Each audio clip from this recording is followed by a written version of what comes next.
So when you see people out on the street picketing with regard to things like environmental issues, people ask themselves, well, is that really making any difference? So in Thunder Bay and this area, we have a really interesting background in terms of environmental activism and what we've been able to accomplish as a result of such things. So for example, going back to 1980, the nuclear waste people wanted to build a repository for high-level nuclear waste here in northwestern Ontario. And there was a group that did some research and thought that this was not a really good idea because we didn't know enough about safe handling and storage and transportation of nuclear waste. And so they got their act together and actually generated 24,000 signatures from people who felt the same way. So that notion was put to rest, and the repository did not happen. It was supposed to happen in Atikokan. So leaping ahead to 2004, there was an American energy company that wanted to come to Thunder Bay and build an electrical generating station on our waterfront using petroleum coke, which is a byproduct of the tar sands bitumen. A local group got together. It was called the Citizens Concerned About Synfuel, and examined the plan and realized that there were no environmental protections built into the plan. So even though it had the backing of Chamber of Commerce, our local First Nations leadership, leadership on council, this group felt that they hadn't really done their homework and that we needed to look more closely at the environmental implications. So they made a deputation to the government, and the government agreed that this was not a good idea unless they had an environmental assessment. And the company didn't want to do an environmental assessment, so they backed off. And so we no longer have, we don't have a petroleum coke energy plant on our waterfront. In 2011, the federal government decided to close the Experimental Lakes Area Research Station out near Vermilion Bay. And a young lady named Diane Orhill, who had worked at the research station, crisscrossed Canada, explaining why this was so important to keep the ELA open. It had a worldwide reputation for leading edge research regarding impacts on the environment. So for example, they discovered that phosphorus in our detergents was what was causing kill zones in lakes because it caused algae blooms. And so she put her life on hold for 6 months and came through Thunder Bay, and local groups supported her, as did groups around the world. And because of those efforts and the grassroots activism that arose out of it, the Experimental Lakes area is now open and conducting world-class aquatic research on things like nanosilver, the effect of synthetic hormones on fish, methyl mercury and in our water systems, the ongoing research around phosphorus.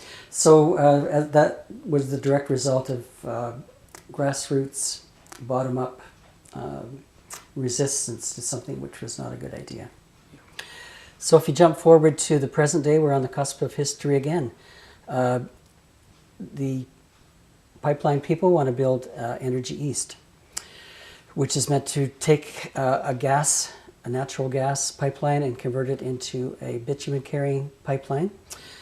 We've studied the risks and the rewards of such a pipeline, and we realize that it's pretty much all risk and very little reward for us here in northwestern Ontario.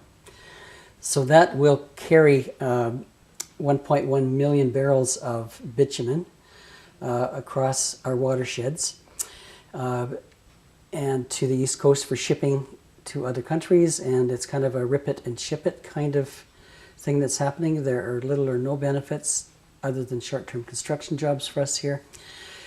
It's a 40-year-old pipe that comes through this area, and we know that by other accidents that have happened in other areas that pipe is subject to corrosion after 40 years, and that this is not a good idea. So my motivation, I have 3 grandchildren and they can't speak for themselves. So I'm a retiree. I have nothing to lose. I certainly can speak for myself and speak for them. And I remember a quote, and I don't know who said it, but what they said was, we are responsible for our actions, the things that we do, but we're also responsible for the things that we don't do. And so when we look at the fact of climate change and the fact that virtually all over the world stop scientists say this is serious business and we have to pay attention, then we have to pay attention. And it's not just a problem that's out there somewhere. If we can prevent a new pipeline from expanding the tar sands and creating more toxic waste and creating more greenhouse gases, then we have made a difference.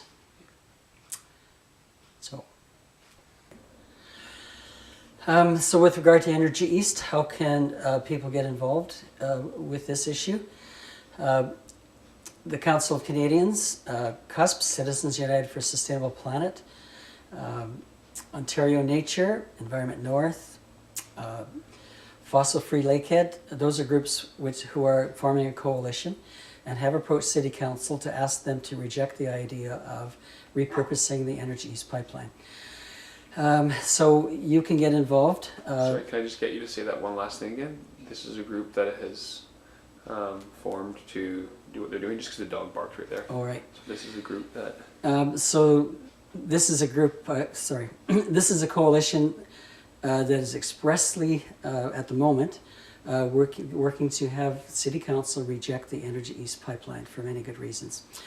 If you want to get involved, you can come out to the council meetings when these things are being discussed. Look online and you can find the agenda, where we're on the agenda.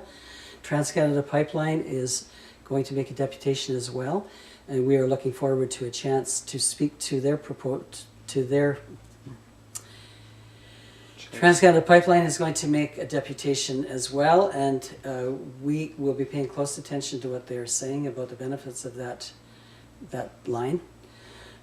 People can get involved by staying attuned to the news to see when those things are happening. We will be planning a variety of events over the next little while to make sure that our voice is heard regarding the risks of that proposal. You can go to our websites, Council of Canadians, Thunder Bay Chapter, Environment North, Citizens United for a Sustainable Planet, Ontario Nature, Fossil Free Lakehead. All of those sites give you lots of information about what our position is.